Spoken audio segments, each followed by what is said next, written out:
देखिए मिसेस राणे, हत्या जो होती है ना, हत्या हत्या होती है, चाहे अपनी बच्ची की क्यों ना हो। हत्या हत्या है और आपने ये जुर्म किया है। मैं सिर्फ जानना चाहता हूं कि क्यों किया। मां जो होती है ना, वो ममता देती है, बहुत नहीं देती मां। ऐसी कौन सी बात थी जिसकी वजह से आपने ऐसी घिनौनी हरकत की? Tell me Mrs Rane, please please tell मी।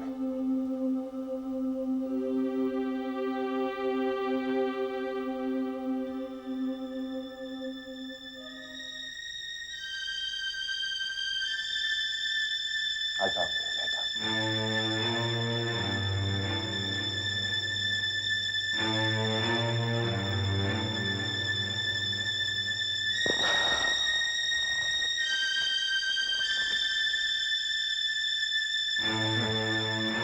जय, मैं जानती हूँ वो कुछ नहीं बताएगी। हम तो सिर्फ गुनाह देखते हैं, लेकिन ये गुनाह क्यों पलता है, क्यों पैदा होता है, ये देखने की, जानने की फुर्सत नहीं है हमें। तुम ठीक कह रहे हो बेनी।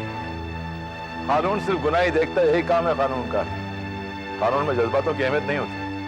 मैंने हमेशा देखा है जय, जब आम आदमी गुनाह करता है ना, अपने जज्बातों में गुनाह करता है। इंस्पेक्टर राणे ने गुनाह किया, लेकिन ये जानने की हमने कभी कोशिश की कि गुनाह क्यों किया होगा। मिसेस राणे ने अपनी बेटी को मार डाला, क्या हमने जानने की कोशिश की कि क्यों मार डाली? बेनी, मैं यही जानने की कोशिश कर रहा हूँ, लेकिन अगर वो औरत अपना मुंह नहीं खोलेगी तो मैं क्या करूंगा? किससे बात करूंगा? वसुधा से। वसुधा कौन है? इंस्पेक्टर राणे की बड़ी बेटी। बुला। जी हाँ, मैं सब इंस्पेक्टर राणी की बेटी हूँ। वो मेरी सौतेली माँ है और मेरी सौतेली बहन की खून की जिम्मेदार मैं हूँ सर। तुम? हाँ। ना ही उस दिन मैं माँ को कड़वे लफ्ज सुनाती और ना ही आज वो कानून की गिरफ्त में होती। हाँ हाँ, थोड़े दिनों बाद ये पैसों की जरूरत का बोझ तो मेरे ही कंधों पर आएगा। और जिस तरह से तुमने पापा को रिश्वत का रास्ता दिखाया था, उसी तरह मुझे भी किसी कोठे का रास्ता दिखाओगी और कहोगी वसुधा जाओ, मीना की वजह से बेच दो अपना शरीर और लाओ पैसा। वसुधा!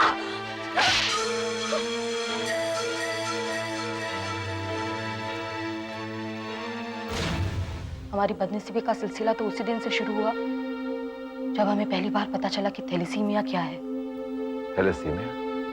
हाँ, थैलेसीमिया। इस बीमारी के बारे में हमें पता उस वक्त चला जब हम पापा के दोस्त अजित अंकल से मिलने गए।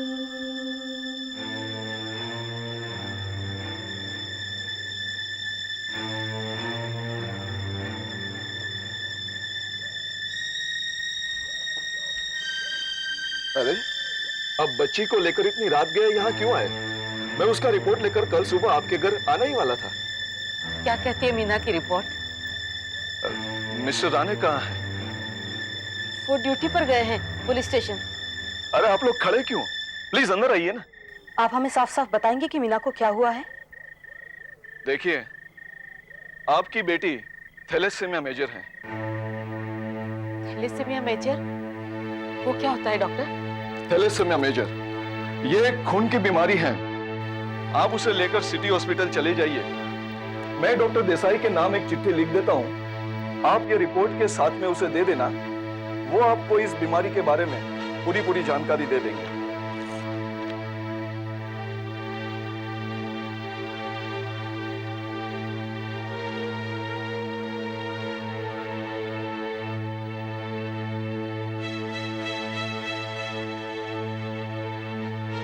डॉक्टर अंकल के कहने पर दूसरे दिन सुबह मैं और माँ मीना को लेकर सिटी हॉस्पिटल गए।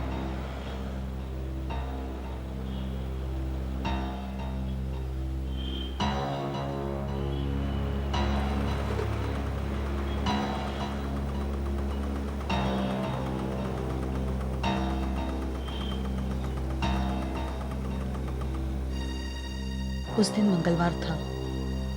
पापा हमारे साथ आ नहीं सके।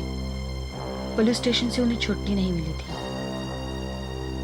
वहां उतनी बड़ी हॉस्पिटल में तो हम किसी को पहचानते भी नहीं थे। मगर डॉक्टर अंकल की चिट्ठी पढ़कर डॉक्टर मीना देसाई ने फौरन हमें अंदर मिलने बुला लिया।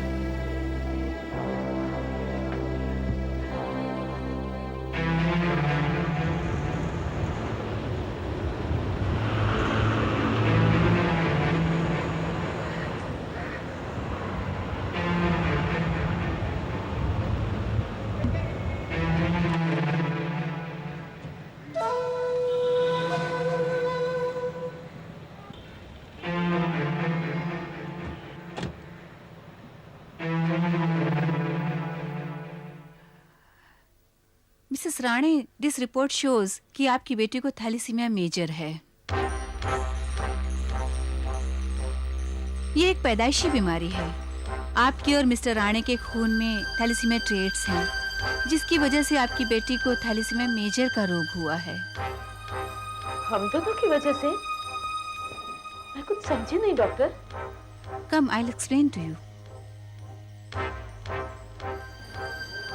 हर आदमी के खून में लाल रक्त कण होते हैं, called red blood corpuscles. RBCs में हीमोग्लोबिन होता है, जो शरीर के हर हिस्से को ऑक्सीजन सप्लाई करता है, और उसके बिना आदमी जी ही नहीं सकता। देखिए मिसेस राणे, आपकी बेटी के रेड ब्लड सेल्स जो है ना, वो टूटे हुए हैं। वो ऑक्सीजन सप्लाई कर ही नहीं सकते, इसलिए उसका जीना जरा मुश्किल है। आइए आपको मैं और बताती हूँ। थैलेसीमिया रोग दो प्रकार के होते हैं, एक थैलेसीमिया मेजर और दूसरा थैलेसीमिया माइनर। थैलेसीमिया माइनर में आरबीसीज को कम नुकसान होता है, जिसकी वजह से आदमी अपनी पूरी जिंदगी जी सकता है, परंतु आपकी बेटी को थैलेसीमिया मेजर की बीमारी है। मतलब थैलेसीमिया मेजर में हीमोग्लोबिन बनने में एक मेजर डिफेक्ट होता है, जिसकी वजह से उसके आरबीसीज जल्दी टूट जाते हैं और एक severe form of haemolytic anaemia हो जाता है। उसकी ऑक्सीजन कैरिंग कैपेसिटी कम हो जाती है। अब एक ही रास्ता है, ब्लड ट्रांसफ्यूजन। इस रोग से लड़ने के लिए यही एक प्रक्रिया है, सिर्फ प्रक्रिया, उपाय नहीं। अब कहना क्या चाहती हैं डॉक्टर? मीना को हर 2 हफ्ते में ब्लड ट्रांसफ्यूजन देना पड़ेगा। उसके बिना अब वो बच नहीं सकती। But there's no permanent cure, doctor? No, there's no permanent cure as yet. ये इलाज करने के बाद भी उसकी आयु ऑन एन एवरेज 10 से 12 साल ही हो सकती है, और खर्चा भी बहुत हो जाता है। कितना खर्चा? कितना खर्चा आएगा डॉक्टर? बच्चे की जिंदगी से ज्यादा हम पैसों की अहमियत नहीं रखते। मैं आपके जज्बात समझ सकती हूँ, मगर थैलेसीमिक पेशेंट को आयु देने के लिए कम से कम 20 लाख की जरूरत होती है। 20 लाख? जी हाँ, for investigations, drugs and blood transfusion. कुल मिलाकर 20 लाख रुपए खर्च होते हैं। खून के साथ साथ जो इंजेक्शंस चाहिए वो सिर्फ एक ही कंपनी बनाती है। इंजेक्शन का नाम है Dispiral. 20 injections of Dispiral each costing 210 rupees. ऐसे 20 इंजेक्शंस हर महीने चाहिए, जिसकी कुल कीमत होगी 210 × 20 = 4200। ये हर इंजेक्शन पेशेंट के पेट में 8 घंटे तक रहता है। इसका मतलब 120 घंटे हर महीने इंजेक्शन देने में लग जाते हैं। और उस इंजेक्शन की सुई को पकड़ने के लिए एक पट्टा यानी कि बेल्ट आता है, जिसकी कीमत है 15,000 रुपए। यूँ समझिए, एक पेशेंट को जिंदा रखने के लिए 1200 बोतल खून, उसकी ब्लड टेस्ट, ट्रांसफ्यूजन कॉस्ट, डिस्पिरल का इंजेक्शन कॉस्ट, ये सब मिलाकर आपके पास कम से कम 20 लाख रुपए होने चाहिए। ये बीमारी इतनी भयानक होगी, इस बात का ख्याल पहली दफा आया। माँ बहुत परेशान थी, अपने आप को कोस रही थी। मीना को तो पता भी नहीं था कि उसके साथ क्या हो रहा था। उस रात नींद आना तो मुश्किल था, मगर हम सब लोग सो रहे हैं ये समझकर माँ ने पापा से बात की।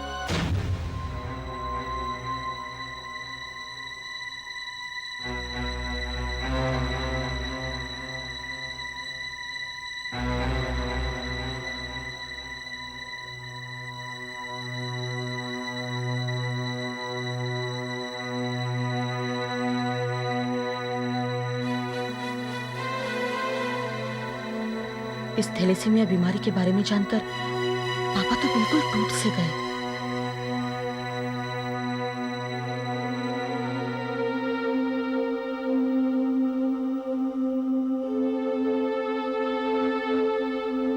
दूसरे दिन सुबह ही मैं और पापा फिर से डॉक्टर से मिलने हॉस्पिटल गए। हमें पता था कि केस बिगड़ चुका है, फिर भी कहते हैं ना, जब तक दवा है तब तक इंसान उस दवा को पाने के लिए और अपने खून को बचाने के लिए हर कोशिश करता है। मेरे पापा ने भी वही किया।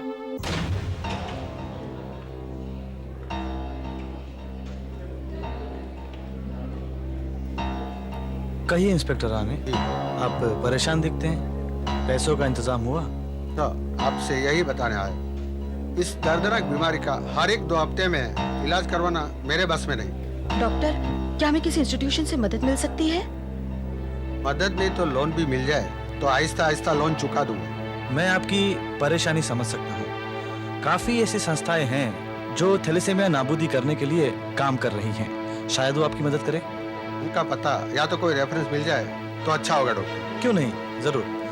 कई संस्थाओं के रिप्रेजेंटेटिव्स एंड सोशल वर्कर्स यहाँ आते जाते रहते हैं। मैं उनको मिलता हूँ, उनसे बात करता हूँ। आप यहीं कैंटीन में इंतजार कीजिए, मैं डॉक्टर देसाई से बात करके आता हूँ। Okay, don't worry.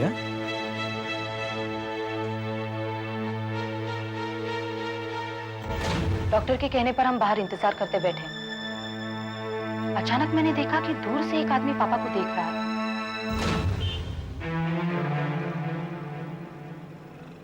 उसने हमें नीचे ही देख लिया था। हमारे पीछे पीछे वो हॉस्पिटल के फॉयर में बढ़ने लगा। मैं और पापा हॉस्पिटल के कैफेटेरिया में जाकर बैठे। वहां हम डॉक्टर देसाई का इंतजार कर रहे थे। वो आदमी फौरन हमारे पीछे पीछे लिफ्ट से ऊपर आया। मुझे लगा शायद पापा का कोई पुराना दोस्त होगा जो उन्हें पहचानने की कोशिश कर रहा था, मगर ऐसा नहीं था। वो सीधा कॉफी काउंटर पर गया। कॉफी लेने के बाद उसने पापा को हेलो किया।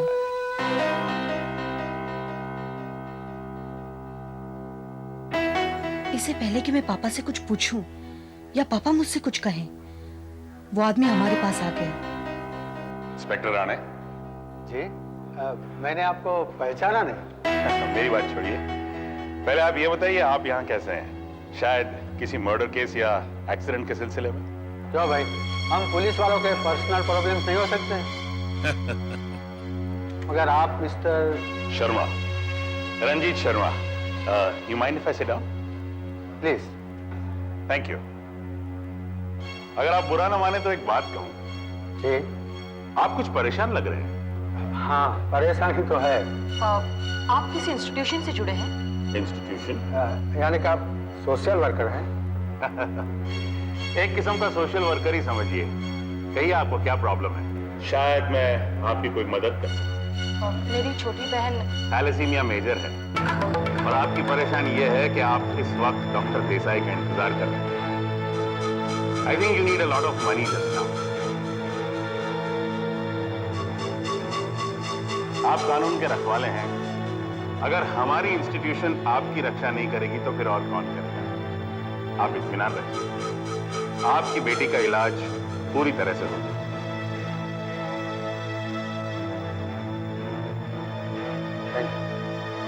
You're welcome.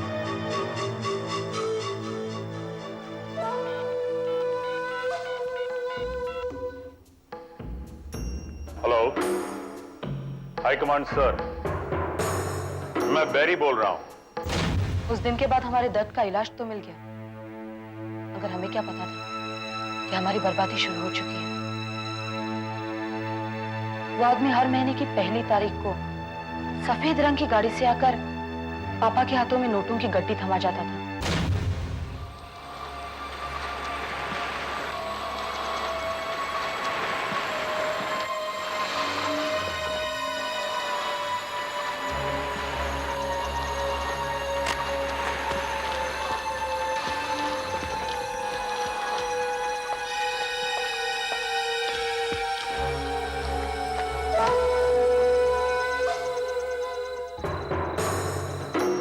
ये लो, हर महीने की तरह इस महीने की रकम।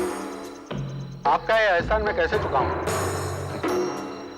चुकाने के लिए तो सारी जिंदगी पड़ी है राणे। फिलहाल तुम अपनी बच्ची का इलाज करवाओ। फिर भी आज तक आपने मुझे 2 लाख से भी ज्यादा रुपये दिए, मैं कब लौटाऊं? तुमने शायद वो कहावत नहीं सुनी, दान देने के लिए तो बहुत होते हैं, कमी है उन हाथों की जो उन्हें प्राप्त कर सके। तुम्हारे हाथ हमारे लिए बहुत कीमती है राणे। मैं कुछ समझा नहीं। तुम्हारे हाथ हमसे बहुत कुछ ले चुके हैं, अब देने का वक्त आ गया है। क्या? तुम्हारे ये 2 हाथ और तुम्हारा साथ। अगर दोनों हमें मिल जाए तो हम क्या कुछ नहीं कर सकते। कहना क्या था? वर्दी कानून की पहनो और काम हमारा करो। नहीं, ये तो फर्ज के साथ गद्दारी हुई। गद्दारी के साथ लाचारी भी तो जुड़ी हुई है राणे। याद करो, तुम्हारी नन्ही मुन्नी बेटी, जब उसके इलाज के लिए पैसे चाहिए थे तो कहां था तुम्हारा कानून? कानून, वर्दी, फर्ज, देशभक्ति, ये सब किताबी शब्द हैं और सिर्फ किताबों में अच्छे लगते हैं, आम जिंदगी में नहीं।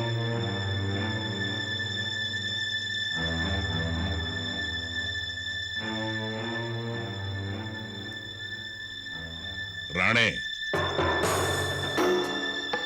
जब युधिष्ठिर लड़ाई हार रहा था ना, तो उसने भी कहा था, अश्वत्थामा हतः नरो व कुंजरो, नरो व कुंजरो। Good night inspector.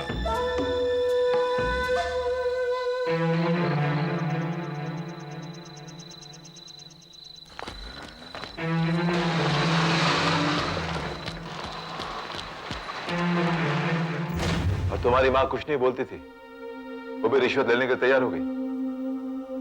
उसे तो ये कहा गया था कि किसी इंस्टीट्यूशन से मसीहा आकर गुप्तदान कर जाता है मेरी बहन को बचाने के लिए।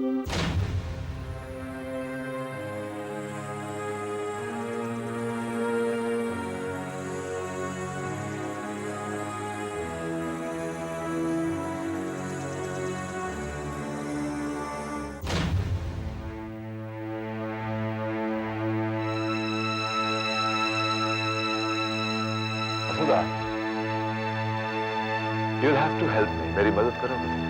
Sure sir. जो आदमी हर महीने तुम्हारे डैडी को यानी राणे साहब को पैसा देने आता था, एक आदमी था या कई आदमी थे? एक आदमी था। एक आदमी। तुम्हें हुलिया याद है? पहचान सकोगे? जरूर पहचानूंगा। Chaudhary, yes sir. एक काम करो, इन्हें रजत के पास ले जा और जैसा हुलिया डिस्क्राइब करे रजत से कहो कि मुझे वैसा एक स्केच बना के दे मीटिंग। ओके सर, आइए मैडम।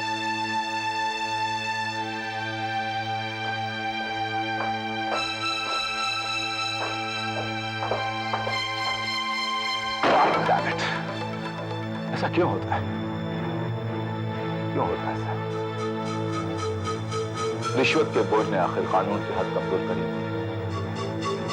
मजबूरी इंसान को क्या कुछ नहीं करवाती मेरी।